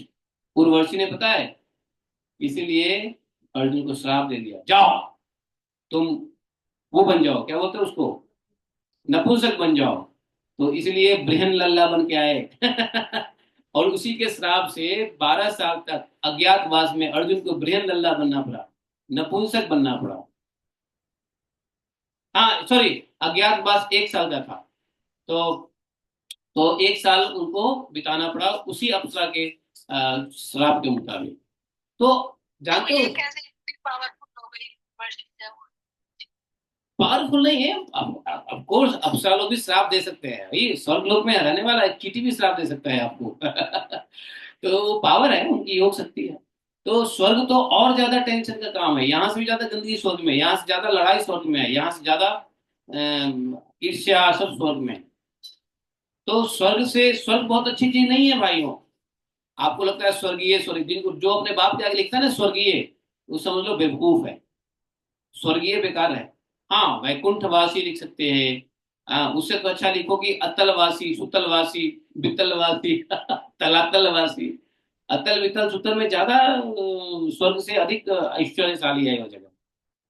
प्रभु लोग कहेंगे ये मेंटल हो गए हैं, ये क्या लिख रहे हैं? भाई जब आप क्यों नहीं पता है? आप बलि महाराज की कहानी सुनो ना, बलि महाराज को कहाँ भेजा भगवान ने, और वहां पे क्या क्या सुविधाएं थी, हैं आप देखो तो सही है। जहां पे भगवान स्वयं दरवाजे पे रक्षक बन गए बलि महाराज के, हैं। तो इसलिए जन्मा, ज्ञान तो आप दे रहे हो ना, हाँ, हमको नहीं पता। मैं नहीं दे रहा हूँ, ये भागवतम से है, मेरा ज्ञान नहीं, ये भागवतम से है ये। मैं अपने मन से कुछ नहीं बोल रहा हूं। तो वो लोग कहते हैं ना कि जननी जन्मभूमि स्वर्गादपि गरीयसी। अरे है, स्वर्ग से श्रेष्ठ है, लेकिन हमको स्वर्ग न जाना है ना, स्वर्ग से श्रेष्ठ जाना है। हमको जाना है भगवत धाम। हम्म, तद्धाम परमम मम। तो जो लोग भगवत धाम जाना चाहते हैं, उनको अपना जन्म स्थान छोड़ना पड़ेगा और जन्म स्थान से दूर रहना पड़ेगा। भजन भक्ति करनी पड़ेगी, क्योंकि जन्म स्थान पाप स्थान है। जन्म ही सभी पापों का मूल है। जन्म ही सभी परेशानी, जीवन के सभी परेशानी का मूल है। तो इसलिए जन्म स्थान को अच्छा स्थान नहीं माना गया है। स्वर्ग से श्रेष्ठ है, लेकिन अच्छा नहीं है, छोड़ना पड़ेगा। भगवान ने भी छोड़े हैं। अब सुनो, एक बात बताऊं, मैंने कई बार बताया आप लोगों को, जो व्यक्ति जन्म स्थान छोड़ करके मेहनत किया है ना, उसको ज्यादा सफलता मिलती है। जन्म स्थान पे रह के मेहनत करने वाले व्यक्ति को सफलता नहीं मिलती है। पूरी जिंदगी कंगाल रहोगे जन्म स्थान पे रह के अगर मेहनत करोगे तो। आज देखो, पाकिस्तान में जन्म लिए, मानो कि पाकिस्तान में हिंदू मुस्लिम लड़ाई के चक्कर में पाकिस्तान से छोड़ के इंडिया आए, लेकिन जो लोग पाकिस्तान से इंडिया आए हुए हैं और मेहनत की है, आज वो लोग यहाँ के रहने वाले से ज्यादा अमीर हैं। आप दिल्ली में जाके देखो, वाधवानी, अंबानी, टंबानी, पता नहीं कौन कौन से, ये जितने पंजाब वहां आए हैं सिंध प्रांत से, और जिन्होंने मेहनत किया है, वो बहुत आज की डेट में यहाँ लोकल लोगों से अधिक उनके पास धन है, या अच्छी नौकरी, जो भी है। मतलब एक बात, एक एक एक एक एक ऑब्जर्वेशन बता रहा हूँ आप, एक ऑब्जर्वेशन है। इसलिए जन्म स्थान से दूर रह के मेहनत करोगे, सब कुछ मिलने वाला है। जन्म स्थान पे रह के मेहनत करोगे, कर्ज में डूबे रहोगे। जन्म स्थान पे रहोगे, फुट्टी कौड़ी हाथ में नहीं आएगी। क्यों? जन्म स्थान अच्छे कर्म की जगह नहीं है। इसलिए ऐश्वर्यशाली देखो, जन्म स्थान से दूर जाते हैं, ऑस्ट्रेलिया कितना पैसे कमाते हैं लोग, हैं, कनाडा जाते हैं कितना पैसा कमाते हैं। देखो कई पृथ्वी देवी दास देखो कितना पैसा कमाई वहां जाकर के, जालंधर छोड़ के गई तो। तो मतलब एक बात कह रहा हूं मैं। तो देखो, ये जो है, ये गृहस्थ आश्रम बोले कि कर्म भूमि है, और कर्मों का सर्वदा उच्छेद कभी नहीं होता है। हमेशा कर्म में लगना ही पड़ता है, क्योंकि ये पिटारी है, पिटारी। उस गृहस्थ आश्रम में आसक्त हुए व्यक्ति के धन रूप बाहरी प्राणों को डांस और मच्छरों के समान नीच पुरुषों से, टिड्डी, पक्षी, चोर, चूहे आदि से क्षति पहुंचती रहती है। कभी इस मार्ग में भटकते भटकते यह अविद्या, कामना और कर्मों से कलुषित हुए अपने चित्त से दृष्टि दोष के कारण इस मर्त्य लोक को, जो गंधर्व नगर के समान असत है, सत्य समझने लगता है। काम के वशुभूत लोग इस असत्य को ही सत्य समझ लेते हैं। फिर क्या, खाने में, पीने में, स्त्री संग में, स्त्री प्रसंग में, पुरुष संग प्रसंग में, व्यसन में, नाना प्रकार के व्यसन, एडिक्शन, दारू पीने की एडिक्शन, गुटखा खाने की एडिक्शन में फंस करके मृत तृष्णा के समान मिथ्या विषय की ओर दौड़ता रहता है। हाय हाय करता रहता है, मेरा घर, मेरा दामाद, मेरा पैसा, मेरा बेटा, मेरा बेटी, है नहीं। विषय के तौर, और उसी के लिए रोता रहता है? बताओ, भटकता रहता है? कभी बुद्धि के रजोगुण से प्रभावित होकर सारे अनर्थों की जड़ अग्नि के मल रूप सोने को ही सुख का साधन समझकर उसे पाने के लिए ललायत होता रहता है। बताओ, मतलब सोना, सोने के पीछे पता है, आजकल जैसे पैसे के लिए लोग अपराध करते हैं, पहले के लोग सोने के लिए अपराध करते थे। सोना, गोल्ड। तो कहते हैं कि गोल्ड के पीछे कौन भागता है? जिसकी बुद्धि रजोगुण से प्रभावित हो जाती है। और सभी अनर्थों का जड़ है सोना। गोल्ड जो है सभी अनर्थों का जड़ है। और इसी सोना को मरते के समय धातु में शुभ है। देखो, among the all metals gold is pure and auspicious, लेकिन gold is not auspicious on the path of liberation। मुक्ति के मार्ग पे गोल्ड कभी भी शुभ नहीं है। गोल्ड शुभ है अन्य जितने भी प्रकार के धातु है उसमें गोल्ड शुभ है। लोग बाग मरते हैं तो क्या कर देंगे मालूम है? थोड़ा सा सोना मुंह में डाल देंगे। दांत लोग सोना का बनवा लेता है। लोग सोने का दांत बनवा लेते हैं, मालूम है आपको? नहीं मालूम है? मरते वक्त दांत, और बोल के जाता है कि मेरा दांत मत निकालियो भाई। आप लोग ऐसे लोग जानते हो जिन्होंने दांत लगा रखा है सोने का?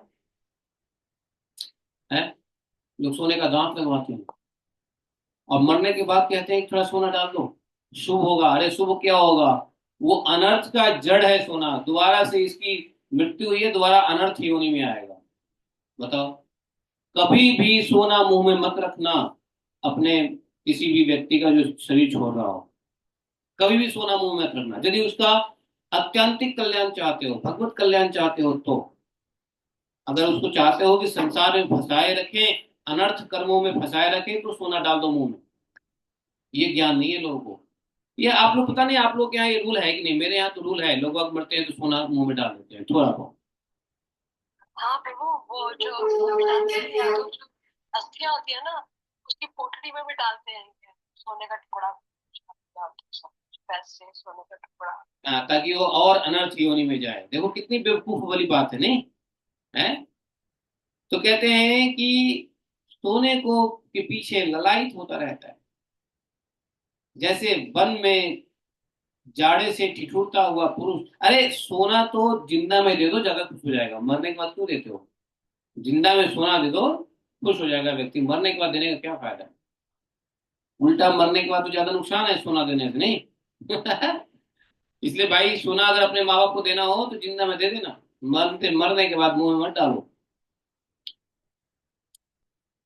बोले कि ये मल रूप सोने को ही सुख का साधन समझकर सोने को पाने के लिए ललायत रहता है, दौड़ता रहता है, दौड़ता रहता है, दौड़ता रहता है। जैसे वन में जाड़े से ठुठुरता हुआ पुरुष अग्नि के लिए व्याकुल होकर उन्मुख पिशाच की अर्थात अज्ञा बैताल की ओर उसे आग समझकर दौड़ ले। जानते हो, एक पिशाचनी होती है, उसको बोलते अज्ञा बैताल। वो, उसका शरीर जलता रहता है।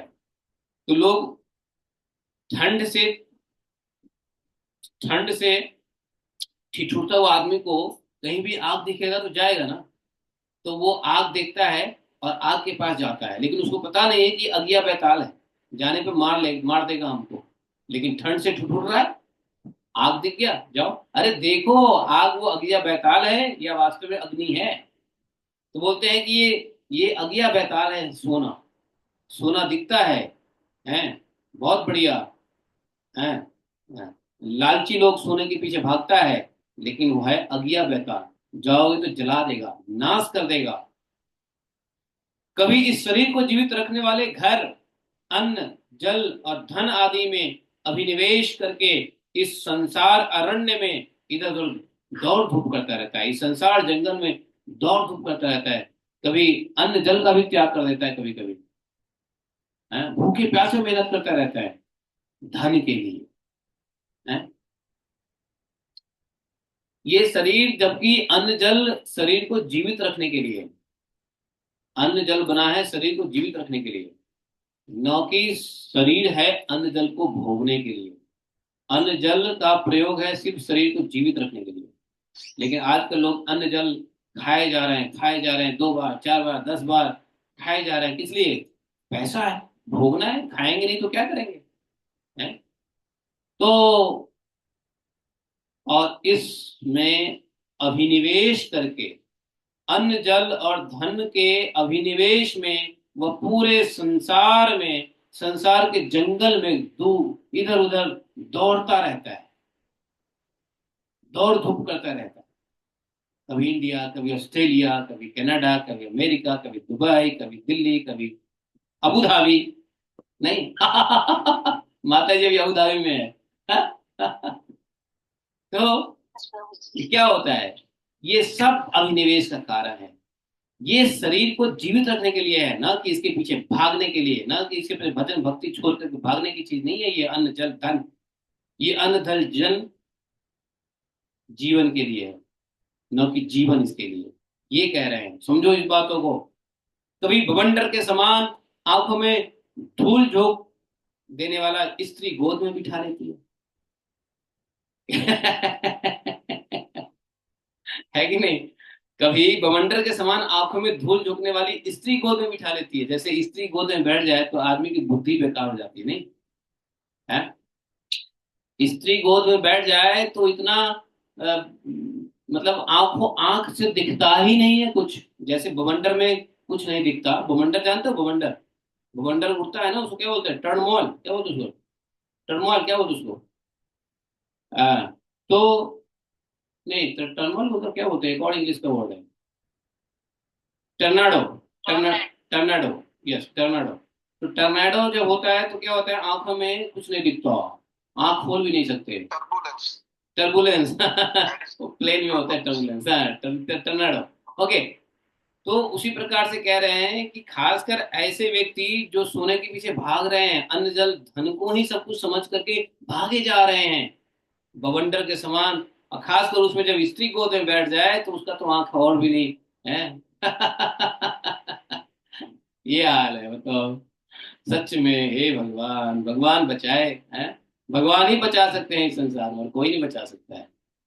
कहते हैं देखो, जैसे ही स्त्री गोद में बैठ जाती है, अब गोद में बैठने का मतलब आप समझते हो ना, उस समय नेत्रों में रजोगुण की धूल भर जाने से बुद्धि ऐसी मलिन हो जाती है कि अपने कर्मों के साक्षी दिशाओं के देवता को ही भूल देता, वो भुला देता है।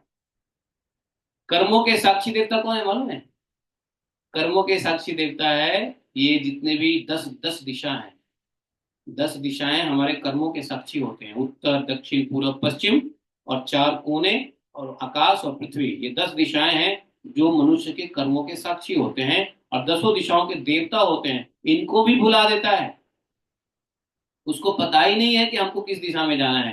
कभी अपने आप ही एक आध बार विषयों का मिथ्यत्व जान लेने पर भी अनादिकाल से देहात्म बुद्धि रहने से विवेकी बुद्धि नष्ट हो जाने के कारण उन मरु मरीचिका तुल्य विषय की ओर ही दौड़ने लगता है। कभी प्रत्यक्ष शब्द करने वाले उल्लू के समान शत्रुओं की, और परोक्ष रूप से बोलने वाले झिंगुरों के समान राजा की अति कठोर और दिल को दहला देने वाली डरावनी डांट डपट से इसके कान और मन को भी बड़ी व्याथा होती। अब इसके जब जब जब इसकी आंख ही खराब हो गई, देहात्म बुद्धि में रह के बुद्धि ही नष्ट हो गया, दिशाएं का पता नहीं है कि हमको कहाँ जाना है, क्या करना है जीवन में, और वो करना है अच्छे कर्म, कर बैठता है बुरा कर्म। जब बुरा कर्म बैठता है तो क्या होता है? कोर्ट कचहरी पुलिस अदालत में फंसता है ना? राजा उसको सजा देता है। पहले राजा था, अब कोर्ट अदालत है, उसको सजा देता है। तो ये कर्मों के साक्षी दिशा का मतलब क्या है? हमको पता होना चाहिए। अब तो खैर लोगों को पता ही नहीं है कि जैसे मान लो आज है, आज के दिन में आपको किस दिशा में जाना चाहिए, ये आपको पता है? ये ज्योतिष बताता है। आज का पंचांग खोलो, अपना राशि देखो, अपने राशि में पता चलेगा आपको कि आपके लिए कौन सी दिशा उचित है। अब कहोगे जी क्या फर्क पड़ता है, हमको जाना है पूरब में, कभी भी चले जाएंगे जी। नहीं, आप कभी नहीं जा सकते। आप गलत टाइम पे पूरब में जाओगे तो आपको नुकसान हो सकता है। आपको देखो, पहले पहले के लोग यात्रा करने से पहले मुहूर्त निकालते थे कि भाई आज की यात्रा पूर्व दिशा कर सकता हूँ कि नहीं कर सकता हूँ। नहीं जी नहीं कर सकते, नहीं जाएंगे हम। ये पहले के लोग बेवकूफ नहीं थे, लेकिन क्या फायदा भगवान की भक्ति छोड़ के इसी समय पड़े रहने का। लेकिन फर्क तो पड़ता है। लेकिन भगवान की यदि भजन भक्ति करते हुए आप घूम रहे हो तो दिशाएं क्या करेंगी? इसलिए भगवान क्या कहते हैं? सर्वधर्मन्य परित्यज्य माम एकम शरणम व्रज, अहम तुम सर्व पापेभ्यो मोक्षयिष्यामि मा शुचा। बस भगवान के शरण में जाके आप यात्रा करो, बस खत्म कहानी। दाएं जाना है तो भी कोई प्रॉब्लम नहीं है, बाएं जाना है तो भी कोई प्रॉब्लम नहीं है। तो भगवान की शरण, इसलिए भक्ति बहुत जरूरी है। क्योंकि कर्म इतने उलझे हुए हैं कि कभी शुभ कर्म मिलेगा, कभी अशुभ कर्म मिलेगा, कभी शुभ अशुभ का मिश्रित कर्म मिलेगा। तो कहाँ कहाँ शुभ के पीछे पड़ोगे, अशुभ को हटाने के लिए, शुभ को पाने के पीछे कर्म करोगे, अशुभ को रोकने के लिए कर्म करोगे, तो फंसे रहोगे कर्म में। इसलिए भगवान ने कहा तुम्हारा सभी धर्म को छोड़ो, है, और मेरे शरण में आ जाओ। मैं तुम्हारे सभी पाप, भगवान जब सभी पापों को नाश कर ही देंगे तो फिर हमको शुभ अशुभ सोचने की जरूरत क्या है? हमारा अशुभ भी शुभ हो जाता है और शुभ अत्यंत शुभ हो जाता है। नहीं, मंगल तो अत्यंत मंगल हो जाएगा और अमंगल भी मंगल हो जाएगा। बोलो जय जय श्री राधे श्याम। समझे? तो इसलिए भक्ति बहुत जरूरी है भाइयों। आप दुनिया को जाओ बताओ कि भक्ति क्यों जरूरी है। भगवान इसलिए गारंटी दे रहे हैं, अरे जीव कहाँ फंसे हो, तुम्हारे शुभ अशुभ कर्म इतने बड़े पड़े हैं, एक तो तुमको ज्ञान नहीं है, ऊपर से डंडे खा रहे हो ग्रह नक्षत्र तारों से, काल के चंगुल में फंसे पड़े हो, तुमको दिशा का ज्ञान नहीं है, बुद्धि का चश्मा खराब हो गया है? स्त्री धन और पता नहीं कहाँ कहाँ फंसे पड़े हो, कौन से कर्म कर लोगे? करते करते थक जाओगे, घिस जाएगा तलवा, कुछ नहीं होने वाला। भगवान जीव पे दया करके, भगवान स्वयं आके, हैं, जीव को कहते हैं मेरे शरण में आ जाओ, माम एकम शरणम ब्रज। ब्रज में आना भगवान का शरण है। माम एकम शरणम ब्रज, ब्रज का क्या मतलब है? ब्रज का मतलब है जहां पे आप सनातन काल से रहोगे, सनातन घर को कहते हैं ब्रज। भगवान का शरण ही सनातन है, इसलिए भगवान ने कहा माम एकम शरणम ब्रज। और हम लोग क्या है, ब्रज में है ना। तो ब्रज क्या है? भगवान के शरण में, भगवान के घर में है। ब्रज को घर समझ लो, ब्रज को भगवान का शरण तो है ही, भगवान का सब कुछ तो ब्रज। इसलिए भक्ति में है तो भगवान के शरण ब्रज में है। माम एकम शरणम ब्रज अहम तम सर्व पापेभ्यो मोक्षयिष्यामि मा शुचः। डरो मत, सभी कर्मों को, सभी शुभ अशुभ फल को छोड़ो, हमारी भक्ति करो, मैं सब माफ कर दूंगा। दुनिया माफ करेगा बताओ? दुनिया तो सजा देगा। दुनिया तो इतना पागल है कि आपकी एक गलती को ही माफ नहीं करेगा, मालूम है? माना कि आपके ग्रह नक्षत्र तारे, माना कि आपके पूर्व जन्म के संस्कार से गलतियां हुई होती है, लेकिन इस बात को संसार नहीं समझेगा, आपका नाते रिश्तेदारी नहीं समझेगा। एक गलती हुई नहीं, आपकी इज्जत का क्या बोलते हैं उसको, फलूदा बना देगा। एक गलती हुई नहीं, रायता फैला दिया जाएगा। जो कर्म नहीं, जो गलतियां नहीं की होगा, उसके भी कोर्ट में जाकर के लिख दिएगा। आजकल देखते हैं कोर्ट में गलती कुछ होती नहीं है, लेकिन लोग अब बढ़ा चढ़ा के कितनी बातें लिखते हैं, मालूम है आपको? छोटी सी गलती को कोर्ट में कितना बढ़ा चढ़ा के लिया जाता है। उसने मेरे को मारा, उसने पीटा, उसने ये किया, उसने वो किया, उसने टॉर्चर किया, जबकि एक थप्पड़ भी नहीं लगा। बताओ, एक थप्पड़ भी नहीं मारा गया, लेकिन कोर्ट में लिखते हैं हमको उत्पीड़न किया गया, हमको प्रताड़न किया गया, हमको ये किया गया, हमको वो किया गया। बताओ, ये संसार है, ये झूठ का संसार है कि नहीं है? बताना जरा, एक आदमी बोलो, है कि नहीं है? बताओ, आप कभी कोर्ट अदालत के चक्कर लगाए हो? नहीं लगाए हो तो अच्छी बात है, लेकिन जो लगाते हैं उनको देखो। जब तलाक के पेपर लिखे जाते हैं ना, तो देखो कैसे महिलाएं लिखती है। अगर एक थप्पड़ भी नहीं लगा होगा तो महिलाएं लिखेगी कि हम, हमारे साथ ये हुआ, हमारे साथ वो हुआ, हमारे साथ वो हुआ। कुछ कहानियां ऐसे बना देगी जैसे फंसाए रखो इसको। भैया वो वो वो पत्नी नहीं फंसा रही है, वो आपके हमारे कर्म फंसा रहे हैं। हमने ऐसा कर्म करके आए हैं तो भुगतना पड़ेगा। लेकिन अगर कर्म हो गया है तो हम दोबारा जा करके पीछे नहीं ना ठीक कर सकते हैं। आगे ठीक करने के लिए भगवान ने गीता दे दिया है, अब मेरे शरण में आ जाओ, सब ठीक हो जाएगा। अब जो जीव इसको नहीं समझेगा, तो ये ग्रह नक्षत्र तारे तो हैं ही उसको पकड़ के सजा देने के लिए, और ऊपर से शनि भगवान तो है ही नहीं। हर 30 साल के बाद जीव के ऊपर, जानते हो, शनि हर 30 साल के बाद जीव को सजा देने के लिए आता है। आप 30 साल कर्म करो और 30 साल के बाद आपको शनि भगवान आएंगे आपके ग्रह में, कहते हैं शनिचरा, 7.5 साल का शनिचरा होता है, वो आपको सजा देने के लिए आते हैं, आपको डिसिप्लिन करने के लिए आते हैं। 30 साल में जो आपने कुछ भी गड़बड़ी किया, उसे सजा देने के लिए आ जाएंगे वो, जिसको शनिचरा कहते हैं। तो हम लोग इस चैप्टर में 5वें स्कंद में बहुत कुछ समझने वाले हैं। सब कुछ क्लैरिफाई हो जाएगा, सब कुछ क्रिस्टल क्लियर हो जाएगा कि हम लोग को करना क्या चाहिए। और ये चीजें आप लोगों के लिए तो होगा, लेकिन आप लोगों को प्रचार में भी फायदा होगा, आप दूसरों को समझा पाओगे, है कि नहीं? तो भैया भगवान की शरण में आ जा, माला पकड़ ले, कंठी पहन ले, एकादशी व्रत कर ले, तुलसी जल दे ले, हैं हैं, नहीं तो कल्याण नहीं है। ऐसे पकड़ के निचोड़ दिए जाओगे ना, बड़े जतन से तो मनुष्य जन्म मिला है, लेकिन मनुष्य जन्म तो मिला है, भगवान की कृपा हो गई, हमारे कुछ अच्छे कर्म थे, लेकिन बुरे कर्म भी तो हैं। वो कर्म यदि इस मनुष्य जन्म को छीन कर देगा, इस मनुष्य जन्म को डैमेज कर देगा, तो ले दे के क्या पड़ेगा, धकिया कहते हैं, ढाक ले दे के ढाक के तीन पात है कि नहीं? ये हाल हो जाता है, समझे? तो हम लोग भागवतम में आज के लिए 12 श्लोक तक पढ़ाई किया, और 12 श्लोक के बाद थोड़ा लंबा चैप्टर है, तो हम लोग इसको कल पढ़ेंगे और अच्छे से समझेंगे। देखो, एक तो जड़ भरत जी ने समझाया किसको, रहुगन को। रहुगन ने बोला कि नहीं महाराज समझ में नहीं आया, थोड़ा सा और सरल करो, तो उसको सरल किया जड़ भरत जी ने, और सरलता से समझाया रहुगन को। और रहुगन इतने सरलता को समझाने के बावजूद भी अ,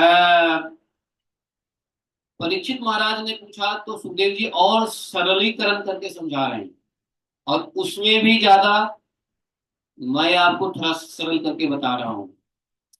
तो बताओ, इससे ज्यादा सरल क्या हो सकता है? इससे ज्यादा सरल हो सकता है कुछ क्या है? और आने वाले काल में, आने वाले युग में लोगों की बुद्धि तो और खराब होगी, इससे भी सरल नहीं समझेंगे फिर, और एक समय आएगा कि समझेंगे ही नहीं, तब आएंगे कल की भगवान। अच्छा, अब शास्त्र की बात नहीं समझ में आ रही है, तलवार की बात समझ में आ रही है। कहते हैं ना, जो भूत के देवता क्या होते हैं, लात के देवता बात से नहीं मानते हैं, तो कलयुग में आगे सब लात के देवता। हाँ, तो कलयुग में आगे के जितने भूत है ना, लात वाले भूत आएंगे, बात से समझ में नहीं आएगी। अभी तक तो बात कह दिया जा रहा है, हैं? अब लातों वाली भूत आएंगे कलयुग में, तो भगवान आएंगे लात लगाने के लिए, तो है ये कल की अवतार होगा, नहीं क्या? तो इसलिए बड़े आसानी से समझ लो, और भक्ति भजन को अपने अपने जन्म कर्म गुण विभाग से जहां जो भी हो परे रहो, लेकिन भक्ति भजन शुद्ध करते रहो।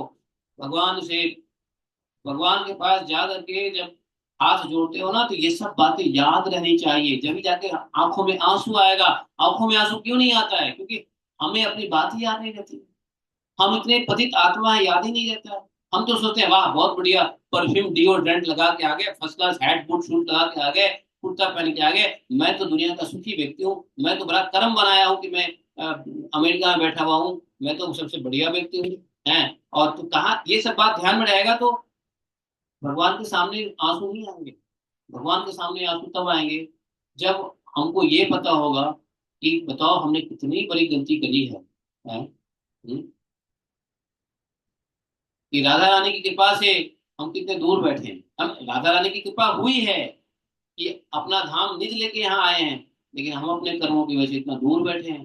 बैठे हैं तो कोई बात नहीं है, आपकी इच्छा है, हमारी कर्मों की इच्छा है, हमारे कर्मों का फल है, लेकिन अब हम आपका चरण नहीं छोड़ेंगे, अब नहीं छोड़ेंगे। जब अपने ये सब चीजें याद रहेगा, ये काल का भय रहेगा, ग्रह नक्षत्र तारों का भय रहेगा, तो कैसे हमें सजा देने के लिए हमको इस सिचुएशन में डाला गया है, तब जाकर के हृदय द्रवित होगा और आंखों से आंसू निकलेंगे। नहीं तो सुख में किसके आंखों से आंसू निकलता है? अति सुख में निकलता है, मोह में। लेकिन जब हम अपने बारे, अपने अपनी उत्थान दिमाग में रहेगा, तो भगवान के सामने आंसू नहीं आता। तो लगा कि अरे भगवान आपने बड़ा बढ़िया दिया हमको, you have given me lot of money, power, fame, I am blessed, Krishna I am blessed है कि नहीं? Oh, you are blessed. No doubt that you are blessed. है कि नहीं? But then you should not longer hanker for these blessings. You should not be satisfied for these blessings. भक्ति में एक चीज है मालूम है, संतोष कभी नहीं करना चाहिए। भक्ति में संतोष नहीं करना चाहिए। जैसे बनिया, बनिया को कभी भी बिजनेस धंधा से संतोष, पैसे से संतोष नहीं करना चाहिए। बनिया को, वैश्य, उसको हमेशा पैसे के पीछे भूखे शियाल की तरह भागेगा ना, तो मेहनत करेगा, बिजनेस व्यापार करेगा, दुनिया संसार चलाएगा। उसी प्रकार से बनिया को पैसे से संतुष्ट नहीं होना चाहिए। भक्त को भगवान की भक्ति से संतुष्ट नहीं होना चाहिए, है कि नहीं?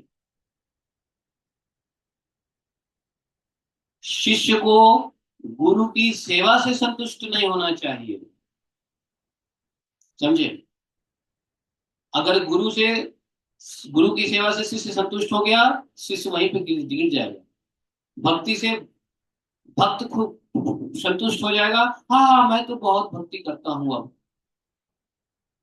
तो खत्म, वहीं गिर जाएगा वो। बनिया जिस दिन धन संपत्ति से संतुष्ट हो जाएगा ना, संसार रुक जाएगी, संसार का काम बंद हो जाएगा। इसलिए बनिया को पैसों की भूख होनी चाहिए। He should not be satisfied with what ever money he makes. तो ये सब बात ध्यान रखो, भागवतम की बात ध्यान रखो, ये सब ध्यान रखो, भागवत की बात कैसे सब चल रहा होता है ध्यान रखेंगे, तब भगवान के सामने हमें प्रार्थना करने में आसानी होगी।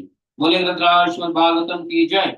एकम शास्त्रम देव की पुत्र गीतम, एको देवो देव की पुत्र एव। एकम मंत्र श्रुतस्य नामानि यानि, एकमापि तस्य देवस्य सेवा। तमेव माता च पिता त्वमेव, त्वमेव बन्धुश्च सखा त्वमेव, त्वमेव विद्या द्रविणं त्वमेव, त्वमेव मम सर्वदेव देवः। कृष्णाय वासुदेवाय हरे परमात्मने प्रत्क्लेशनाशाय गोविंदाय नमो नमः। हे कृष्ण करुणा सिंधु दीनबंधु जगतपते, गोपेश गोपिका कांतम राधा कांतम नमोस्तुते। तप्त कांचन गौरांगी राधे वृंदावनेश्वरी, विश्वानुसुते देवी प्रणमामि हरिप्रिये। वाञ्छाकल्पतरुभ्यश्च कृपा सिन्धुभैश्च पतितानां पावनेभ्यो वैष्णवेभ्यो नमो नमः। जय श्री कृष्ण चैतन्य प्रभु नित्यानंद, श्री अद्वैत गदाधर शिवासादि गौर भक्तवृंद। हरे कृष्णा कृष्ण कृष्ण हरे हरे, हरे राम राम राम हरे हरे। गोप्याचु जयति त्यधिकं जन्मना व्रज, तयतैन्दिरा शाश्वतत्वयि। शरीरसतां दीक्षितावका